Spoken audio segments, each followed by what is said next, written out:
ஐயோ, ஃப்ரெஷ்ஷாக கொண்டு வந்த வாழை இல்லை, இது என்ன இப்படி வாடி போச்சு?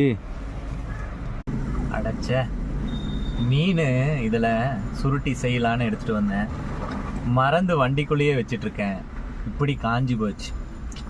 சில நேரத்தில் கிறிஸ்தவராகிய நம்முடைய வாழ்க்கையும் அப்படிதான். ஆண்டவர்கிட்ட ரட்சிக்கப்பட்டு ஞானஸ்நானம் எடுத்து தேவனுடைய ஊழியக்காரர் நம்மை தொட்டு ஜெபம் பண்ணி வரத்தை கொடுப்பார், தேவனுடைய அபிஷேகத்தை கொடுப்பார், பரிசுத்த ஆவியானவரை பெற்றுக்கொள்வோம். ஆனால் இந்த உலக ஓட்டத்தில் அதை நம்ம பயன்படுத்தாமல் மறந்தே போயிடுவோம். அது பயன்படுத்தாமல் அது ஒரு நேரத்தில் இங்கே பாருங்க, இந்த வாழை இலையை போல இப்போ இதை ஒன்றுமே செய்ய முடியாது. இந்த மாதிரி அந்த வரமும் நமக்குள்ள பயன்படுத்தப்படாமலே இருக்கும். என் அருமை சகோதரனே, உங்களுடைய வரங்களை பயன்படுத்துங்க. தேவன் பெரிய காரியங்களை உங்களுக்கு கொண்டு சேர்வார். God bless you.